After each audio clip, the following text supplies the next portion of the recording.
soir. Où j'étais là, j'étais prête. Lui et moi, on a commencé les choses.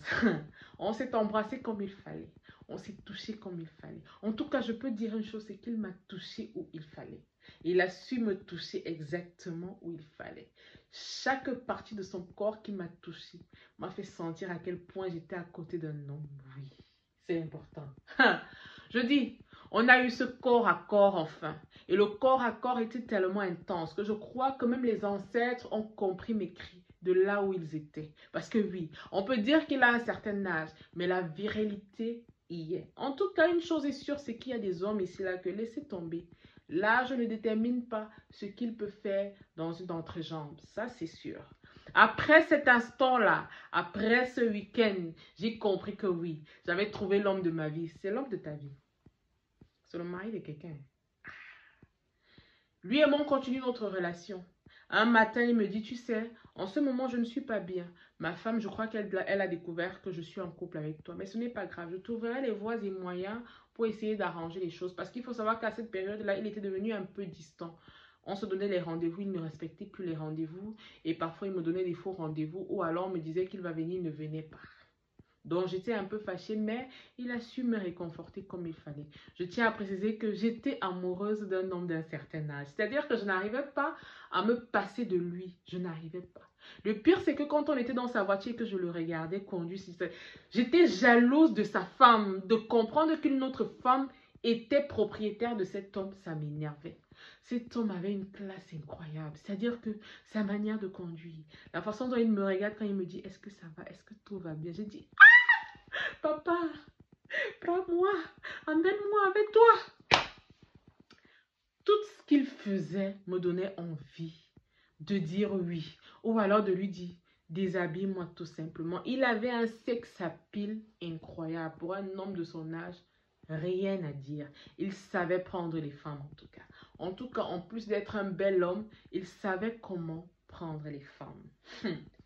Il me fait comprendre un jour qu'il organise souvent des brunchs dans sa famille et ça se passe souvent une fois dans l'année et c'est uniquement avec les hommes. Il n'y a pas les femmes et les hommes peuvent amener les petites copines et tout. Donc, il m'invite au brunch en question. C'est une rencontre en famille, il y aura des cousins, il y aura des neveux, des grands-neveux et tout. Et lui étant le chef de famille, donc c'est lui qui organise souvent ça. De me préparer pour la situation en question. J'ai dit, yeah! Je vais me préparer au papa. Parce que le week-end là sera le genre de week-end que personne ne doit oublier. J'ai pris le temps de me puger. J'ai pris le temps de manger tout ce qu'il fallait pour être bien. Parce que je ne voulais même pas quelque chose qui va me déranger. J'ai pris le temps de bien me coiffer, de bien me mettre. Parce que je savais que le week-end allait être torride. Me voilà dans la voiture. Mbalmayo, direction. On va en Mbalmayo, on va se poser là-bas quelque part. Parce que c'est là-bas qu'il avait choisi pour faire le brunch. J'arrive au brunch, tout le monde est là, les gens sont posés, les gens ne font qu'arriver de partout et tout. On est là, on discute, on parle ici.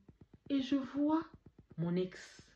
C'est-à-dire que lui et moi, on se regarde à distance du genre, ce n'est pas, qu'est-ce qu'elle fait ici? Qu'est-ce qu'il fait ici?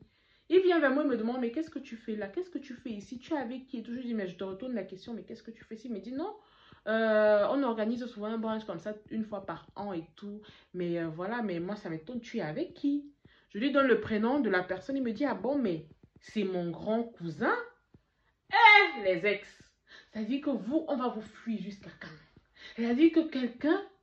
Non, vous abusez. Je tiens à préciser que l'ex en question, ça faisait 6 ans qu'on n'était plus ensemble. Ce qui nous a séparés, c'est qu'il voulait m'épouser et moi, personnellement, je n'étais pas prête à être en couple ou bien à me marier. Et en plus, avec lui, quelqu'un de très narcissique, trop sûr de lui, trop prétentieux. Je ne me voyais pas être en couple avec un homme pareil. Me voilà dans la situation la plus compliquée du monde. Il faut que j'explique à l'homme avec qui je suis que son petit cousin est sorti avec moi. Comment dire les choses, je ne sais pas. C'est-à-dire que ma tête est en train de chauffer. Je partais pour avoir un beau week-end, un bon week-end. Mais là, je ne sais pas comment je vais expliquer la situation à l'homme en question. Le week-end se passe super bien. Entre-temps, il ne me parle pas du week-end en question. Il ne me dit rien. Je me dis, ah, peut-être que la star d'à côté n'a peut-être pas parlé. Je trouverai le moyen de lui faire part de la situation. Peut-être c'est pas maintenant, après. On rentre sur Yaoundé, on recommence notre vie calmement. Une semaine passe, lui et moi, on se voit. Quand on se voit, il me demande, mais comment tu as trouvé le week-end de la dernière fois? Je lui dis très bien, c'est très intéressant de réunir les gens comme ça. Franchement, c'est très intéressant. Il me dit, ok, d'accord. On se met à discuter, il me pose des questions concernant certaines choses. Je lui demande, mais pourquoi tu me poses des questions pareilles? Qu'est-ce que j'aime? Pourquoi je fais ça? Euh, Qu'est-ce que je faisais avant? Avec qui je sortais avant? À un moment, je me dis peut-être que la star a parlé. Je lui demande, mais pourquoi tu me poses toutes ces questions maintenant? Il me dit non, comme ça, on est en train de faire la conversation. C'est tout, je veux juste te connaître. Je lui dis non, voilà ce que je faisais avant, voilà avec qui j'étais avant, mais pour le moment, je suis avec toi. Il me dit ok, d'accord. Le temps s'en va, on ne parle plus de ça. Un mois plus tard, j'essaye de trouver le moyen de lui expliquer la situation, mais je ne trouve pas le moyen. Il m'envoie un message, il me dit, je voudrais que toi et moi on discute. J'ai quelque chose à te dire. Et là, je sens comment mon cœur bat parce que j'ai peur de ce qu'il va me dire. Je lui dis, mais dis-moi ça directement au téléphone. Il me dit, non, je voudrais parler de vive voix avec toi. C'est important. Vous n'avez pas dit que vous aimez chercher les gars dehors. Ok. Il vient me voir à mon appartement. Il me demande, où est-ce que tu connais mon petit cousin? Voilà l'affaire des ex là. Voilà ça. Si je n'ai pas fait l'enfant avec toi, ne me considère pas comme ton ex. Considère-moi comme une connaissance parce que vous abusez. Voilà. Ok. Je lui fais comprendre que donc c'est quelqu'un avec qui je suis sortie il y a de cela 6 ans. Et après, on a coupé les ponts, on ne se donnait plus de nouvelles. Donc après, j'étais surprise de le voir à l'organisation que tu avais fait. Il me dit, ah bon? Et c'est après un mois que tu décides de me parler de ça, alors que je t'ai donné l'occasion de me parler de ça plusieurs fois. Je lui dis, je cherchais les voies et moyens de t'expliquer la chose pour que tu puisses comprendre. Il me dit, tu sais, c'est mon petit cousin. Il me respecte énormément. Et parce qu'il me respecte énormément, je me dois de mettre les points sur les i. Vous avez couché ensemble, oui. Vous êtes sortis ensemble, oui. Alors, je pense que toi et moi ne pourra plus continuer notre relation. Parce que, pour moi, j'essaie de garder une certaine image pour ces gars-là. Le père, on bat quelqu'un comme ça. Non, est-ce qu'on bat les gens comme ça? Mais tu viens chez moi me barrer. Non, c'est méchant. Ouais, le père est fort. Voilà le gars qui m'annonce qu'il ne voudrait plus qu'on soit ensemble parce qu'il estime qu'il ne peut pas partager. Il ne peut pas se retrouver à partager une femme avec son petit cousin. Quand même, je comprends, hein, parce que vous savez, quand un homme a un certain âge, ça fait quand même bizarre que tu te retrouves en train de dormir avec une femme et tu apprends que la même femme a dormi avec ton petit cousin. Honnêtement, c'est légitime. J'essaie d'expliquer à l'homme ce qui se passe. J'essaie de lui faire comprendre les choses. Je lui explique comme je peux rien. Je supplie, je demande pardon, rien.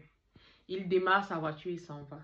Je viens de me rendre compte que mon pain beurre chocolat est en train de partir. J'ai écrit au gars. Je lui dis, mais pourquoi tu m'as fait ça? Pourquoi? Qu'est-ce que je t'ai fait? Il me demande qu'est-ce que je t'ai fait. Je lui dis, tu es allé dire quoi à ton cousin? Il me dit, bah, je lui ai juste dit qu'on est sortis ensemble il y a de cela quelques temps et que tu avais refusé que je t'épouse. Je lui dis, mais pourquoi tu es allé lui dire ça? Tu ne pouvais pas fermer ta bouche en fait. Il me dit, mais il était important pour moi que je lui dise ça. Moi, personnellement, j'ai horreur des gens qui font ça. C'est-à-dire que même si on est sortis ensemble, même si on a des amis en commun, même si la personne avec qui je sors présentement, tu connais cette personne, tu la boucles. C'est pas à toi d'aller dire à la personne que c'est... Laisse-moi, je vais gérer ma situation. Voilà que le monsieur ne voulait plus entendre parler de moi. J'ai appelé, j'ai écrit, j'ai tout fait, rien. Je suis tombée dans une dépression totale. Dans ma vie, je pouvais tout imaginer. Mais imaginer qu'un homme pouvait me faire être dans une dépression, en plus un homme d'un certain âge, non. Je ne pouvais pas imaginer ça. Parce que c'est l'homme qui a su me toucher exactement où il fallait. Il avait cette manie de pouvoir me faire monter au 7e ciel. C'est l'homme qui m'a fait vraiment toucher le 7e ciel. L'extase avec lui, j'ai connu. Donc m'imaginer à me séparer de lui, je n'y arrivais pas. Je l'appelais tous les jours. Je lui envoyais les messages. Je le harcelais jour et nuit parce que je n'arrivais pas à croire que lui et moi, c'était complètement fini. Il ne répondait à aucun de mes messages, ni à mes appels. Les pères là aussi savent barrer. Elle dit qu'un père te barre comme ça, tu dis, mais le père s'il m'a barré, il ne peut pas croire ça. C'est incroyable, mais c'est vrai. Hein? Parce qu'ils ont... Tellement la personne t'a mise dans une position de confiance, de confort, qu'à un moment, tu te dis, mais purée, je vais encore trouver un homme comme ça. Oh, je ne peux pas. Je me suis mise à délirer à des moments au point où j'ai dû prendre un arrêt maladie au travail parce que ça n'allait pas. J'ai tout fait pour reconquérir cet homme. Rien n'a donné. Au final, je pense même qu'il m'avait bloqué à un moment. J'ai pleuré tous les larmes de mon corps, ça n'a rien changé. L'homme était finalement parti. Tout simplement parce qu'il estimait qu'il ne peut pas être en couple avec moi et savoir que j'ai dormi avec quelqu'un de sa famille. Avec le temps et le recul, j'ai compris que quand même il avait raison. C'était normal. Un chef de famille se doit d'avoir une certaine image par rapport aux gens de sa famille. Ce qui est sûr, c'est que ma chérie, toi, tu as levé. Toi, tu as levé. Nous, comme ça, on ne sait même pas si un jour, on va lever comme toi. Ou nous, on est là. On ne sait même pas si un jour, on aura l'extase que tu as eue, ma chérie. Tu devrais t'estimer heureuse que toi, au moins une fois dans ta vie, tu as connu ça. En tout cas, les gars, c'était la petite chronique d'aujourd'hui. On se dit à très bientôt pour la fin de l'histoire que j'ai commencé à raconter il y a de cela quelques jours. D'ici là, portez-vous bien. Bisous.